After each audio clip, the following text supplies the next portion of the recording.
як иштибоҳ дар шаҳодатномаи таваллуди мумтози 9 сола нақшаи яксолаи волидони ӯро барои сафар ба хориҷи кишвар ба ҳам зад. ҳанӯз хеле хурд буд, мо барои шаҳодатнома гирифтем бо номи Мумтози Баҳрин, вале ба ҷинсу ин чизҳояш аҳамият надода будам ва баъд аз чанд сол мо хостем сафари хориҷа барои мусофират, барои истироҳат равем.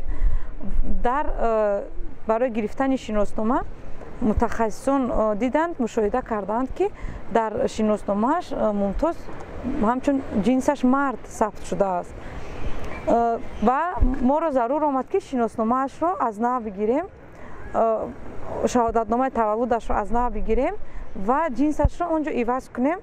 Рости хеле даводави зиёд кардем, ҳатто аз мо хоҳиш карданд, ки судэкспертиза кунем ва далел шаҳодат биёрем барои онҳо, ки Мумтоз духтар аст, на ин ки писар. ба гуфтаи Шаҳноз, маъмурини сабти асноди ҳолати шаҳрвандӣ бо таваҷҷӯҳ ба номи Мумтоз, ки дар баъзе маҳалҳо барои писарон ҳам гузошта мешавад, бидуни санҷидани ҳуҷҷатҳои дигар ӯро чун мард сабт кардаанд. ба ҷои зан мард, ба ҷои тоҷик узбек ва ба ҷои Шоҳидов Шахидов роҳ ёфтани иштибоҳҳои байнмонанд дар санадҳои муҳими ҳуввият ҳар рӯз афроди зиёдеро мисли Шаҳноз пушти дари идораҳои сабти асноди ҳолати шаҳрвандӣ соатҳо мунтазир мекунад. Абдуллоев фарз кардем дар шаҳодатномаи чӣ мегӯянд ина шаҳодатномаи манда фарз кардем як тале. вақте ки аттестати писари мана нависонда буданд, дар вай 2 тале нависонданд ва дар ҳамин ҳолате ки вай дар Россия, дар Федератсияи Россия дар институт хондан ба вай проблема шуд, ки вайро қабул накарданд. мақомоти раёсати сабти асноди ҳолати шаҳрвандӣ мегӯянд, дар робита ба сабтҳои иштибоҳии санадҳо омори дақиқе надоранд. ба гуфтаи онҳо, шикоятҳо барои ислоҳи иштибоҳ дар шаҳодатномаи таваллуд ба ин ниҳод ҳам ворид мешавад.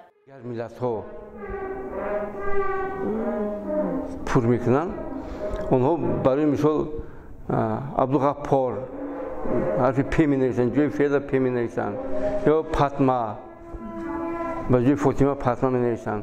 ин дар вақт ҳам талаффуз мекунанд, ҳамеша менависанд. ин хато, ин гуноҳ аз ҳар ду тараф аст. вақти шаҳрванд ҳамун шаҳодатномаи таваллудро мегирад ва бояд ҳатман хонад, баъд имзо кунад барои гирифтан. санҷишҳои Кумитаи забон ва истлоҳоти Тоҷикистон дар мақомоти маҳаллии кишвар ҳам муайян кардааст, ки дар шӯъбаҳои сабти асноди шаҳрвандӣ, махсусан дар навиштани шаҳодатномаҳо барои кӯдакон, ғалатҳои чашмрас зиёданд. дар баъзе аз шӯъбаҳои сабти асноди ҳолати шаҳрвандӣ шахсоне кор мекунанд, ки онҳо яъне аз қоидаҳои имлои забони тоҷикӣ каме бехабар ҳастанд. яъне қоидаҳои имлои забони тоҷикиро дуруст дарк накардаанд, яъне дуруст намефаҳманд.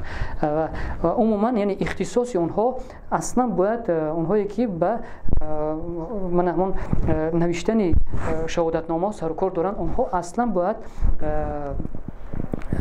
филологи тоҷик бошанд, то ин ки номҳоро дуруст нависонанд. лекин мо дида истодем, ки аксари онҳо ҳуқуқшинос ҳастанд ё ин ки дигар ихтисосҳо ҳастанд. бинобар ҳамин дар ин ҳолатҳо ғалатҳо рух доданашон мумкин аст. масъулини сабти асноди ҳолати шаҳрвандӣ ва ҳам Кумитаи забон ва истилоҳот бо бовар мегӯянд, бо таҳия ва қабули феҳристи номҳои тоҷикӣ, ки шакли дурусти навишти ҳар номро барои маъмурини ин ниҳод пешниҳод мекунад, иштибоҳ дар санадҳои ҳуввият ҳам камтар хоҳад шуд.